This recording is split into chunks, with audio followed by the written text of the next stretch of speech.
My name is Mike Shirazi. So a bit about my background. I usually mention three things: my educational background, what I did in industry, and where I am today. So my studies are in sensor design from UC Berkeley. So I did a lot of software and hardware development, did research for DARPA, Defense Advanced Research Program.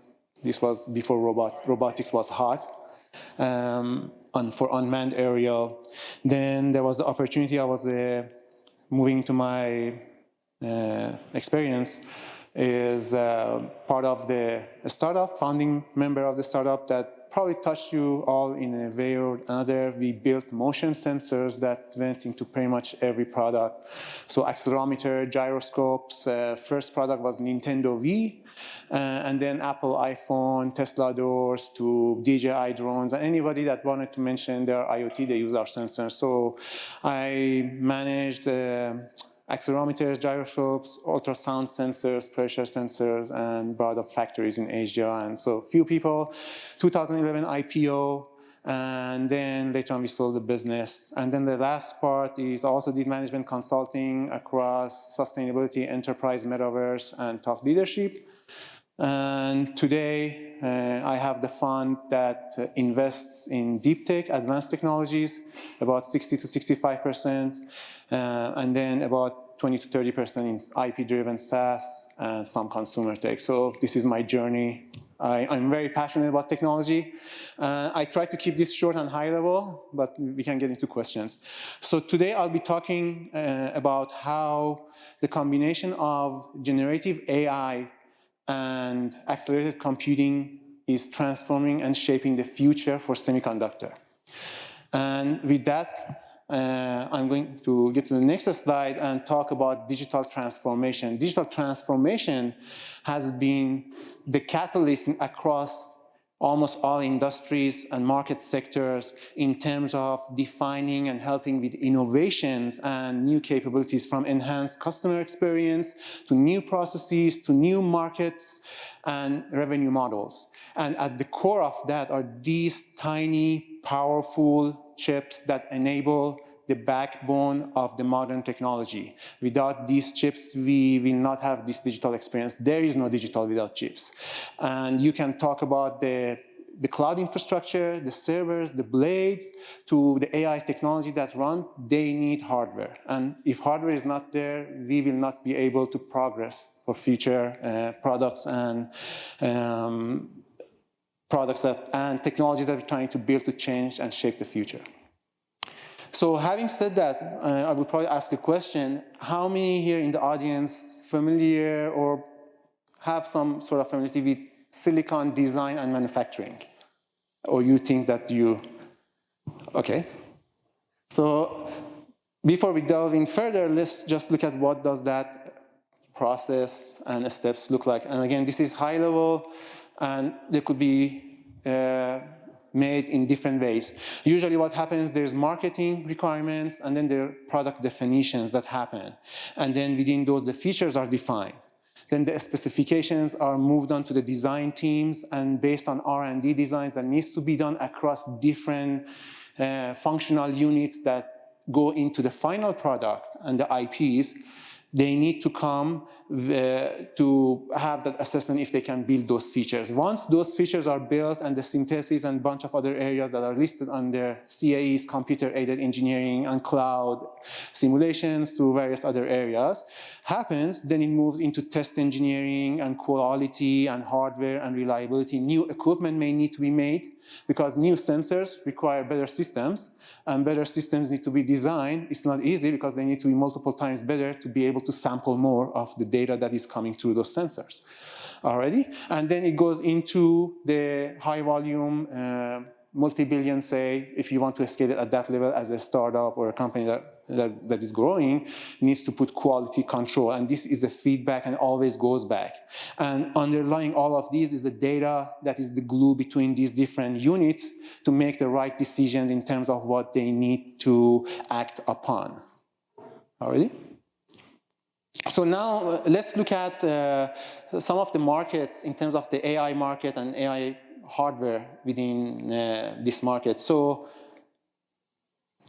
So AI market, and this is just actually recently came out, it used to be 1.5 trillion, and now it's actually 2.5 trillion, the estimated AI market potential.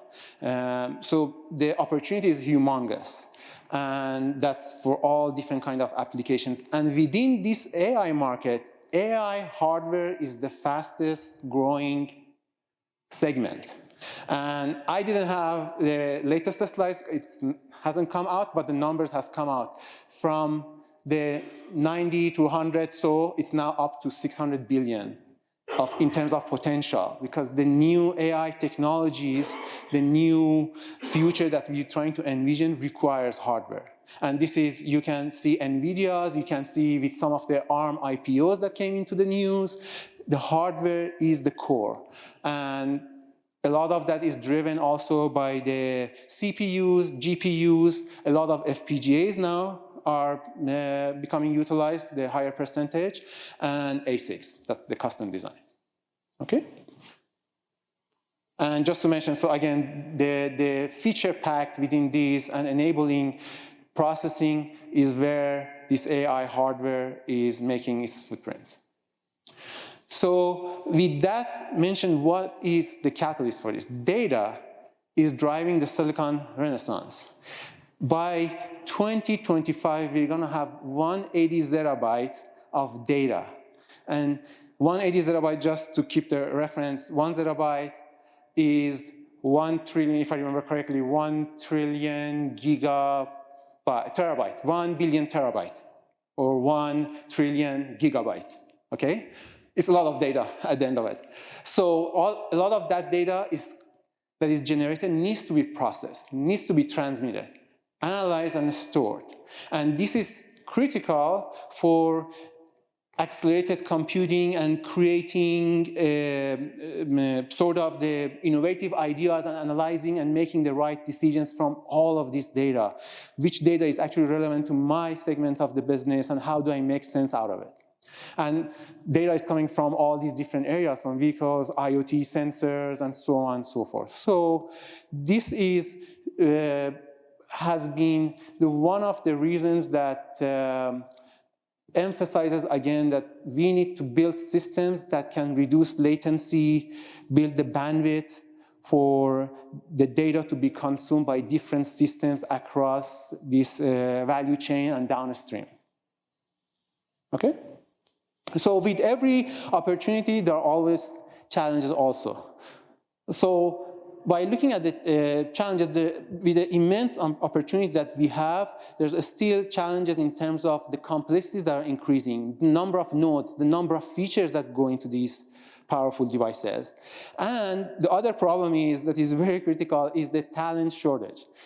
Hardware requires engineers, and engineers are not like software that you can take few classes and then learn to the language. You probably need chemistry, physics, all these different kind of areas, and then combination of these complex areas enables us as engineers to build systems with understanding of how is it going to impact and influence the other, parts of the design, right? From I was designing MEMS, right? It's a micro electromechanical systems, right? So you have nanostructures, and then you have electrical. Now, when you're putting those two together, how do they interact with each other? How do they actually come together and sort of sense different systems and convert a mechanical to an electrical voltage that can be measured within some specifications, right?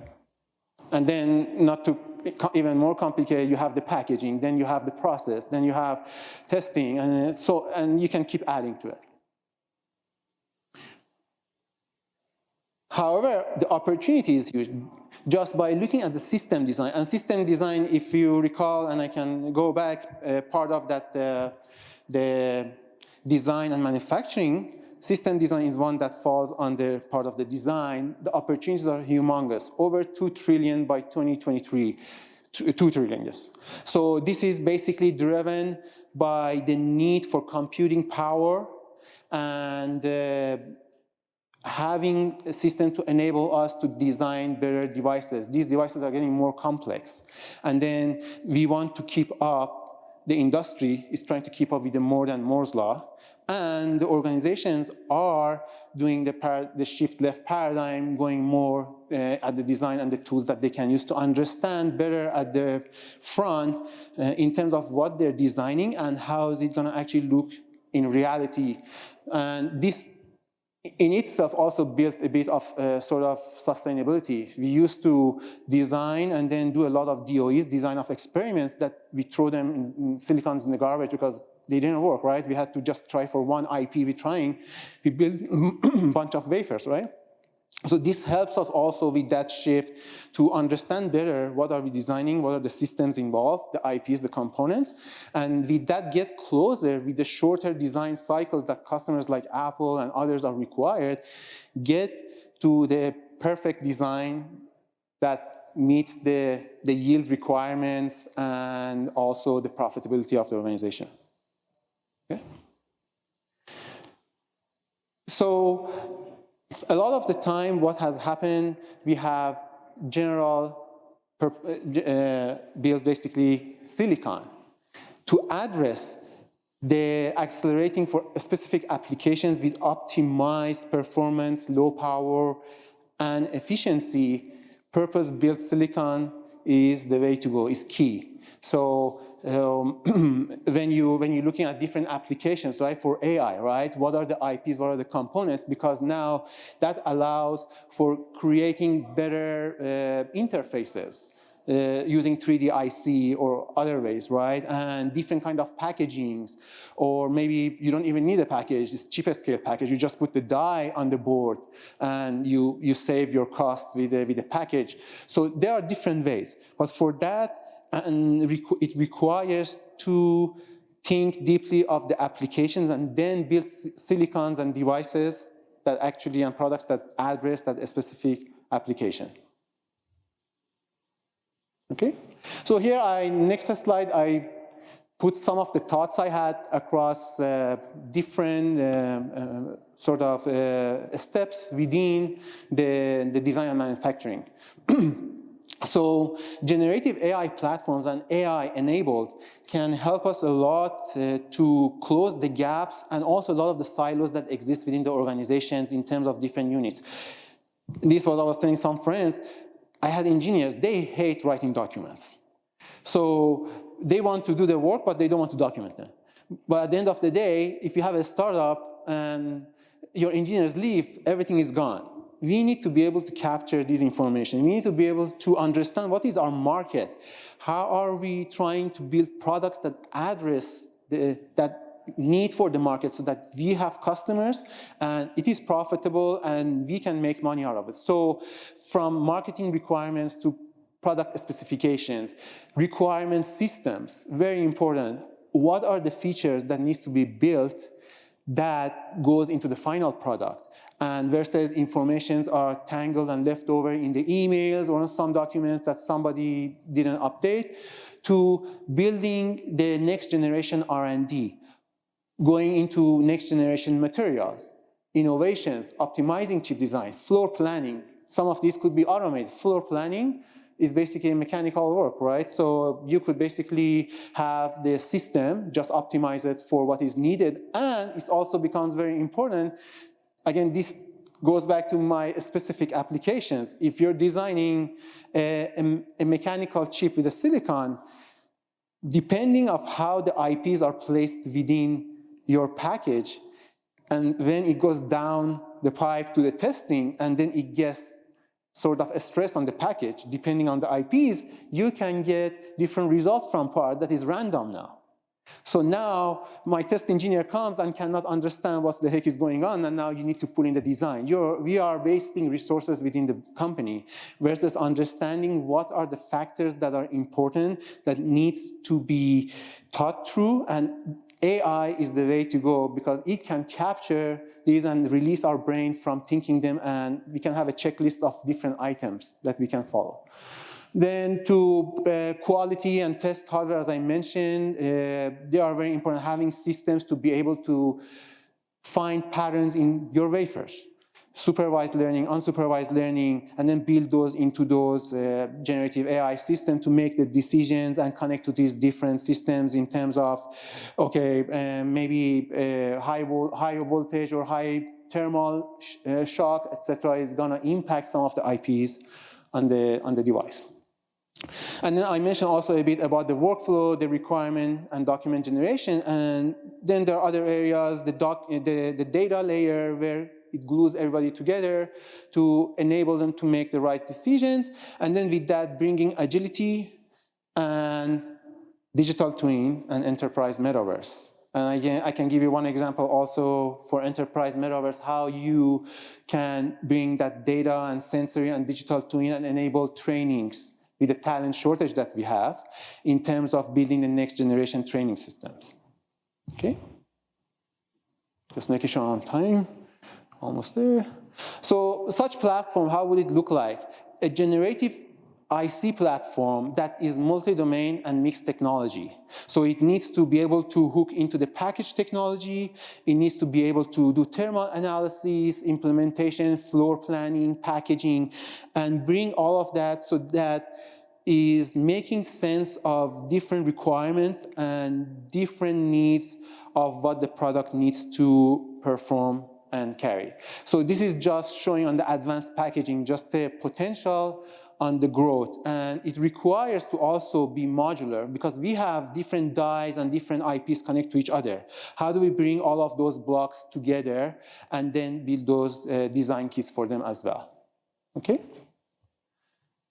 And 2 more slides. And so with all of these accelerated computing and the needs for building features and the need for performance and low power, this generative AI becomes the holy grail for semiconductor industry to leap and continue growth for the next 30, 40 years. So what happens, you have the design, you have this generative AI that sits in the middle and it keeps iterating on the data. So it also needs to be connected to the production systems to get the data to make itself better. So it keeps learning so that the next version, maybe my offset needs to be better, maybe my noise needs to be better. Maybe something was wrong with my systems. It can inform, and then we as engineers and designers and resources focus on the next generation of technologies that we can utilize through these systems. Okay? And the last part is the road ahead. Again, re-emphasizing what I have been saying, there are a lot of opportunities. The path to the 3 trillion market, and then also enabling the technologies to reduce the talent shortage. So if you do a search, you will see, and I was at a talk at Stanford with the UC Berkeley and the Stanford Dean of Engineering, they're all saying that the talent shortage and people not going into engineering domains is one problem.